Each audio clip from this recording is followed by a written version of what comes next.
القسیم سے تعلق رکھنے والے ایک مذہبی رہنما کے جن کا نام شیخ صالح السلمان عبداللہ تھا، ان کی مخالفت کا سامنا کرنا پڑا۔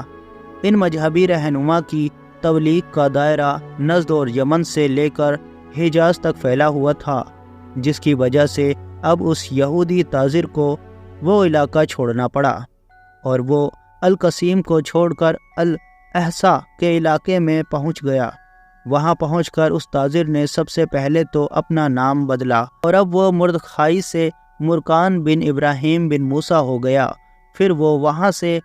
القطیف کے پاس ہی میں موجود ایک علاقہ کی جس کو دریا کے نام سے جانا جاتا تھا، وہاں پر جا کر آباد ہوا۔ وہاں کے لوگوں میں بہت کم وقت میں ہی اپنا اثر اور رسوخ بڑھانے کے لیے اس نے اپنے پاس سے کہانی گڑھی کی، جس کہانی کے مطابق اس نے لوگوں کو بتایا کہ جب پیغمبر حضرت محمد صلی اللہ تعالیٰ علیہ وسلم کے دور میں جنگ احد لڑی جا رہی تھی تو اس جنگ کے دوران ایک دشمن کے ہاتھ پیغمبر حضرت محمد صلی اللہ تعالیٰ علیہ وسلم کی ایک ڈھال آ گئی۔ وہ ڈھال اس نے بعد میں موٹی رقم پر بنو کنیکا کے ہاتھ بیچ دی تھی، مگر بنو کنیکا نے اس کو حد سے بھی زیادہ قیمتی سمجھ کر اس کو اپنے پاس حفاظت سے رکھ لیا تھا۔ وقت گزرتا گیا اور اب وہ ڈھال میرے پاس ہے۔ اس یہودی تاجر نے دریا کے علاقے میں رہنے والے ان بدوؤں کے بیچ میں اس طرح کی من گڑت کہانیاں سنائی اور دھیرے دھیرے اپنا اثر اور رسوخ حد سے زیادہ بڑھا لیا۔ کچھ وقت کے بعد ہی اس نے یہ بھی فیصلہ کر لیا کہ یہ اپنے اگلے کاموں کے لیے اور اپنی اگلی سرگرمیوں کے لیے اسی دریا کے علاقے کو ہی سینٹر بنائے گا،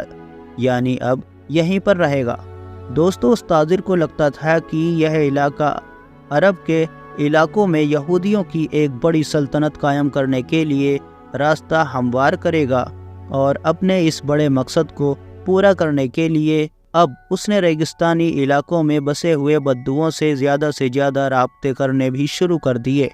اس نے اب اپنے آپ کو ان تمام بدوؤں کا مالک یعنی کہ بادشاہ کہلوانا بھی شروع کر دیا تھا، مگر اسی بیچ اس وقت کے دو قبیلے یعنی کہ قبیلہ ازمان اور دوسرا قبیلہ بنو خالد اس کی حقیقت جان گئے، اور انہوں نے یہ فیصلہ کیا کہ اس تاجر کو اور اس کے مقصد کو یہیں پر ہی ختم کر دیا جائے۔ دونوں نے مل کر اس کے علاقے دریا پر حملہ کیا اور پورے ہی قصبے کی اینٹ سے اینٹ بجا ڈالی، مگر مردخائی نام کا وہ تاجر اس وقت وہاں سے جان بچا کر نکلنے میں کامیاب رہا۔ پھر وہ العارس کے علاقے میں پہنچا کہ جہاں پر جا کر اس نے ایک فارم میں پناہ لی۔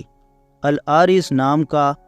یہ وہی علاقہ ہے کہ جس کو آج کے دور میں ریاض کے نام سے جانا جاتا ہے۔ مردخائی نے اس فارم کے مالک سے جو بہت بڑا جمیندار ہوا کرتا تھا ریکویسٹ کی کہ آپ مجھے پناہ دیں۔ مالک جو بہت زیادہ جمیندار ہوا کرتا تھا اس نے مردخائی کی یہ ریکویسٹ قبول کی اور اس کو اپنے یہاں پر پناہ دے دی۔ ابھی مردخائی کو اس کے یہاں پر پناہ لیے ہوئے 1 مہینہ ہی گزرا تھا کہ ایک دن چپکے سے اس نے اپنی ہی مدد کرنے والے اس مالک اور اس کی فیملی کو قتل کر دیا، اور آس پاس کے علاقے میں بہانہ یہ بنایا کہ ڈاکوؤں نے حملہ کر کے ان کو قتل کر دیا ہے۔ ساتھ ہی ساتھ اس نے اب یہ بھی افواہ اڑائی یا یہ کہیے کہ آس پاس کے لوگوں کو یہ یقین دلایا کہ مرنے سے پہلے ہی وہ جمیندار سے اس کی زیادہ تر زمین اور پراپرٹی خرید چکا تھا،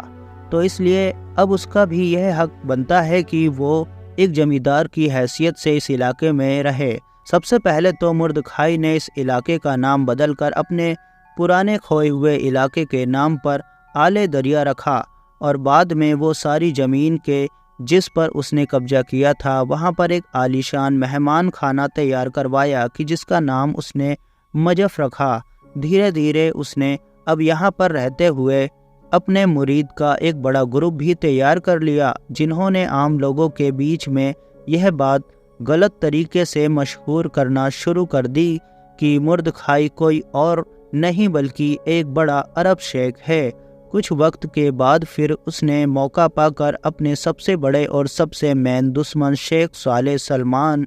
عبداللہ تمیمی یعنی کہ وہی مذہبی رہنما کی، جن کے بارے میں نے آپ کو شروع میں بتایا تھا، ان کو ایک منصوبے کے تحت قصبہ آل زلافی کی ایک مسجد میں مروا دیا۔ اپنے اس قدم کے بعد تو مانو وہ پوری طریقے سے بے فکر ہو چکا تھا، اور اب دریا میں بڑی تیزی کے ساتھ اس نے اب اپنے آگے کے کاموں کو شروع کر دیا تھا۔ دریا کے علاقے میں ہی اس نے بے شمار شادیاں کی، جس سے اب درجنوں بچوں کا باپ بھی بن چکا تھا۔ بچوں کا نام بھی اس نے بالکل خالص عربی زبان میں رکھا، جس کا نتیجہ یہ ہوا کہ مرد خائی کا یہ خاندان ایک بڑے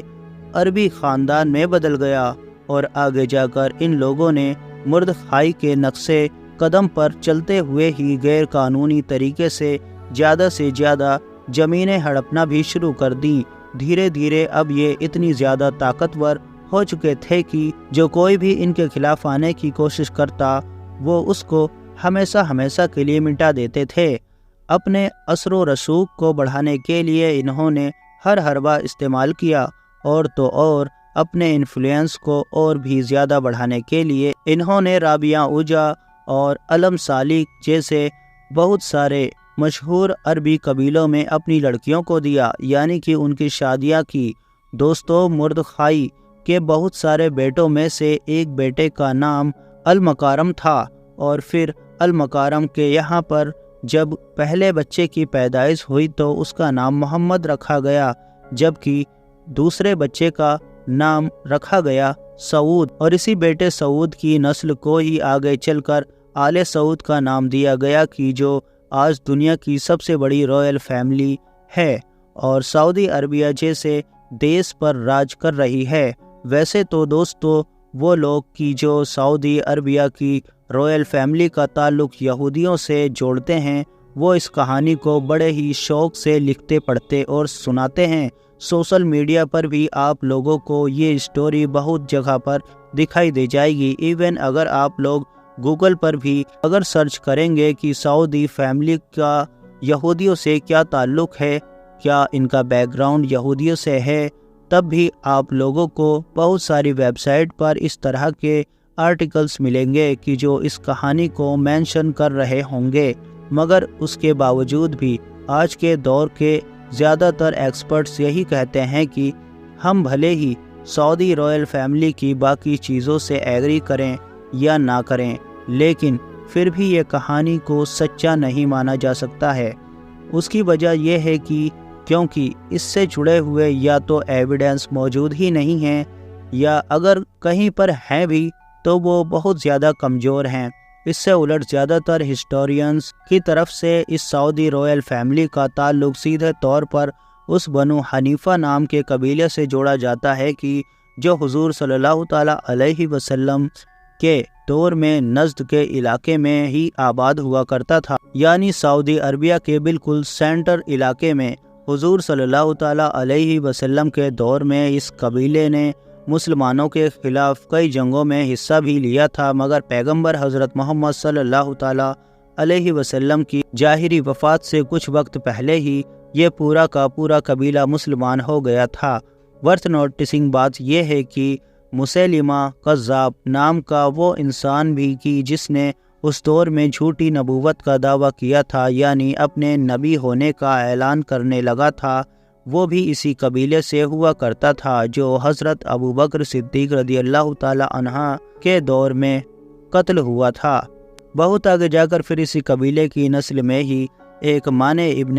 ربیعہ پیدا ہوئے تھے کہ جو سعودی عربیہ کے سینٹرل علاقے میں یعنی کہ دریا نام کے قصبے میں رہا کرتے تھے۔ وہاں پر انہوں نے کھجور وغیرہ اگانا شروع کی اور اسی سے گزر بسر کرنے لگے۔ کچھ آگے جا کر ان کی نسل میں ہی ایک بچے کی پیدائش ہوئی کہ جس کا نام تھا سعود ابن محمد، اور پھر اسی سعود ابن محمد کی نسلوں کو ہی آگے جا کر آل سعود یعنی کہ سعود کی اولاد کہا جانے لگا، جنہوں نے ہی آگے جا کر اس سعودی عربیہ کو قائم کیا،